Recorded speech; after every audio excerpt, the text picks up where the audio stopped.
As we finish up 2023, our top 10 ranking teams in the world look like this. South Africa number 1, Ireland number 2, All Blacks number 3, France number 4, England 5, Scotland 6, Argentina 7, Wales 8, Australia 9, and Fiji 10. Our top 10 teams look like that. But what if we sat here and said at the end of 2024, what are the top teams going to look like? Well, that's what I'm going to try and do today. Basically, what we're doing today is looking into the schedules of everyone that we kind of already know, kind of don't, and trying to pick out who is going to be the top 10 teams come the end of 2024. So obviously the first tournament to look at in the international window is the Six Nations, which is getting underway in, I believe, at the start of Feb, end of Jan. So, you know, we're only a few months off that. Now, there is obviously already big news, the potential that Antoine Dupont may miss the 2024 Six Nations as he tries his hand at sevens, which I guess is good news for everyone else who's not French. But that doesn't mean the French out of a chance to be number 1 yet. No. Why do I say that? Well, let's look into the Six Nations schedules to start off. France's home games are Ireland, Italy, and England. So 2 of the big 3, you know, and you can count Scotland in there, 6th ranked team in the world, but 2 of the big 3 in Ireland, team ranked above them currently, and England have to go to France and beat France. Not easy to do, unless you're South Africa, apparently. On the back of that, they only have to travel to Scotland, which again has caused them issues before, and then to Wales. So, in my view, in my head, looking at it now, France go in as the favourites at Six Nations. And if all results go the way they are, this isn't maybe the way I'm predicting it until we get close to the time and we know what squads are like. But if results are to go the way they are, and if they're the favourites, they come out as Six Nations champs. Let's say they go in on a Grand Slam. Ireland looks second best. Ireland have Italy and Wales at home, and Scotland to finish off. So they're 2 big tests for Ireland, and again, this is going to be dependent on how Ireland perform in their 2 away games against France and England, with, you know, those being their 2 biggest games in my opinion. English are really going to be having a tough time in the Six Nations. They only host the Welsh and the Irish, and they've struggled against Scotland recently. Going to France is never easy, so there's 2 you could put question marks on at least. Ireland coming into town, there's no guarantee of that result. You'd think Wales and Italy, they get the result. So a really tough schedule for Italy. And Wales, Italy, Scotland and Italy specifically will be looking to bounce back after obviously what was a tough World Cup. And Wales will look to build on the momentum they built to get top of their group and then, you know, unfortunately just fall short at a quarter-final. So it's going to be a tough, you know, obviously Six Nations, but it definitely looks toughest for the English, who are kind of riding a high at the moment under Steve Borthwick, finishing 3rd at the World Cup, when not many people expected it, myself included. So I kind of look at the Six Nations and I go, France and Ireland, one of them are going to come out winners, I think. England, Scotland are going to be battling, but Scotland haven't shown me enough to say that they're going to compete with the likes of the French and the Irish. The English could, and again, I wouldn't be surprised sitting here and saying that England actually went on another run. And then we look at the Welsh and Italy, probably bringing up the rear. But again, each game, I think, has its merit. And I just look at it and I go, England's draw is a bit harder than what I see from the French. So let's start with that. Six Nations over, I think France get up on top, Ireland second, England third, Scotland fourth, Wales and then Italy roll us out. It doesn't really matter too much about those middles there. We then roll into the mid-year tests, which are looking likely to be, and the rumours have it, that England travelling to New Zealand for the first time since 2014, and obviously this is the last, I guess, type of these series. So, yeah, England travelling to New Zealand for the first time since 2014, Ireland heading to South Africa, Argentina hosting France, Wales heading to Australia, Scotland touring the Pacific, and Italy to fly to the States to play like Canada, USA. So when you look at this, you go, Ireland have it hard, obviously. Going to South Africa, world champs, never going to be easy. You go, England obviously have it hard, travelling to the All Blacks, home country, and then trying to beat them there is never easy, although the Irish have done it. You go France to Argentina, you see France again coming off the back of, a potential Six Nations win, looking very good. I go, France to Argentina, they could easily go there and win too. And the rumours have it, and again, I don't know if this has been confirmed yet, but each series is only going to be 2 tests off the back of a Rugby World Cup is the reason behind it. So they don't want too many international games on the schedule and just tiring the players. So France to get 2 games in Argentina will be very happy. Wales heading to Australia. Both of those teams will be looking to pick up victories in those games. And then Scotland, Italy, playing teams where it's not going to make a huge difference to jump up the rankings, but a loss could really bring them down, playing the likes of potentially Fiji, Samoa, Tonga. We then move into the Rugby Championship, where it is going to be the All Blacks, South Africa, Argentina and Australia. From what we've been able to find on the internet, it looks like New Zealand's travelling to Argentina to play Argentina twice in Argentina. South Africa heading to New Zealand to play New Zealand twice in New Zealand. And then obviously Australia split for New Zealand. So in the opposite, Australia will head to South Africa twice. Argentina will head to Australia twice. And when I say twice, they're not actually going twice. It's just 2 games are there. So it's kind of like a new format, the post-COVID pre-World Cup, where we only had 1 game. It was you went to a country and you played 2 games in that country. Famous one to remember is Argentina beating the All Blacks in Christchurch and then getting thumped in Waikato. So yeah, look, the way I look at it again, I go, South Africa probably a little bit gutted to see that. Obviously it is. That's what happened last time the All Blacks travelled to South Africa twice. And New Zealand will be right up if they get 2 wins over England and their home series. They'll be looking at this and going, we can sweep, ideally, the Rugby Championship. Australia, again, a tough old time for whoever's going to be their new coach, but a real test. And again, it's off the back of a Wales tour, which isn't, they're not the team that an Irish or a France coming across, or even an English coming across. So, yeah, look, it's positioning all these teams really well. If South Africa can go to New Zealand and pick up victories, well, I imagine they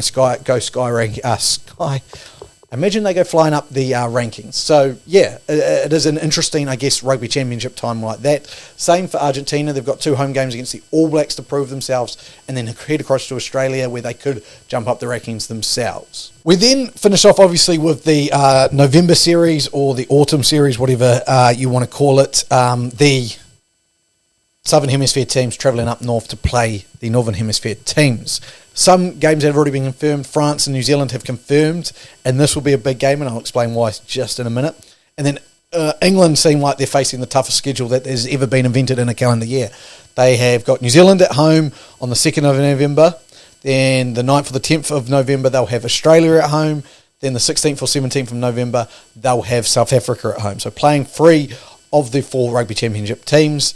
And then they've still got a game planned after that, yet to be confirmed. So England, I look at their schedule and I'll run through it soon. I go, wow, that's a tough schedule. New Zealand, I believe France also looking similar. When we look at France, they have New Zealand, like I've just mentioned, they've also looked to lock in Argentina and Japan. So again, a couple of games there. If you think France come off the back of a Six Nations, they've won, they've beaten everyone, and they've done a Grand Slam. They then head to Argentina, which can be a tough place to play, but Argentina in an interesting spot. Finished 4th at the Rugby World Cup, but probably didn't put in the performances they would have liked. So they play them twice. Then they go home to play Argentina again, Japan, who's not even currently ranked in the top 10, and the All Blacks. A lot resting on that game, in my belief. Now, why do I say that there's a lot resting on that game? Well, thinking about it and looking at France, say they do that. Say the All Blacks do the opposite and they run through the Rugby Championship, beat everyone in the Rugby Championship. They host England at home, beat England twice at home. So 2 undefeated teams coming to the end of the year. New Zealand obviously have the hardest schedule at the end of the year, already have England locked in, looking likely to have France locked in, probably one more team, a Wales, a Scotland, Ireland. I don't think we'll get an Ireland, maybe an Italy, I don't know. Whoever they find in that 3rd game, maybe 4 games, but I think it'll be 3. Will be really interesting because it could make or break, but I imagine, let's say, that game's a win. So then they say they beat England. It sets up a showdown to really who is number 1 team in the world. Now, vice versa, I don't want to jump the gun too much and say this can't happen, but say South Africa do it. Say South Africa go to New Zealand and beat New Zealand twice, reigning world champs, not out of the picture. South Africa beat the All Blacks twice in New Zealand. They run the gauntlet, win the Rugby Championship. Let's say they even win 1 and win the Rugby Championship, or win 1, lose on a points differential, whatever. They then host Ireland in those mid-series. Say they beat Ireland. That's 2 games against the number 2 team in the world that they win. Say they win both of those. Say then they go and beat the English and they beat a couple other teams in those end of the season games. They could easily be up there. I see a team that is going to struggle, and it's not for a lack of their performances. I think they'll perform well. I just think their schedule is so hard. The hardest schedule I've found, England. So they start off Italy away, Wales at home. So you're thinking, maybe 2 from 2. What's going wrong here? Scotland away. Got to win that, and they could prove me wrong. But say they lose that. They've then got Ireland at home, tough game. France away, really tough game. They then travel to New Zealand. 2 away games in New Zealand. Oh, my God, what is happening? Oh, let's, okay, great. We got through July, have a bit of a break. No, November series comes around. You're hosting New Zealand, hosting Australia, hosting South Africa, and one more game yet to be scheduled. Like, that is a ridiculous calendar. You are playing, arguably, I think Italy, I said, we're 10th at the moment. Wales 8th, Scotland 6th. Then you go 2, 4, 3, 3, 3, 7 or 9? 9, I think Australia are. 1, and then potential left as your schedule. So top 10 teams across the board, and good top 10 teams. They're playing all of the top 4, so they get a shot all of the top 4. They play the currently the third ranked team in the All Blacks, who could at that point be even higher. Say Ireland go to South Africa and lose, and New Zealand beat England, that twice. New Zealand could be heading up to second and number 1 team in the world. Saying that, flipping it over, easier schedule. Scotland is the team that I think you could see some movement from them if they do really well in the Six Nations, and they've got to prove themselves in the Six Nations. Now, they've got Wales to start off with away, France at home, England at home, Italy away, Ireland away. Say they win those first 5 games and lose to Ireland, I imagine they head up the rankings. They then have 2 games, potentially 3, in that the July tests in the Pacific Nations. Say they win all 3 of those games. Again, you're playing teams like Fiji in the top 10, Samoa just outside the top 10, and Tonga. And you go, okay, well, they've ticked all their boxes here. End of year, nothing's been announced yet, but you imagine you might end up seeing a South Africa on there, maybe even an All Blacks. Say they get an upset.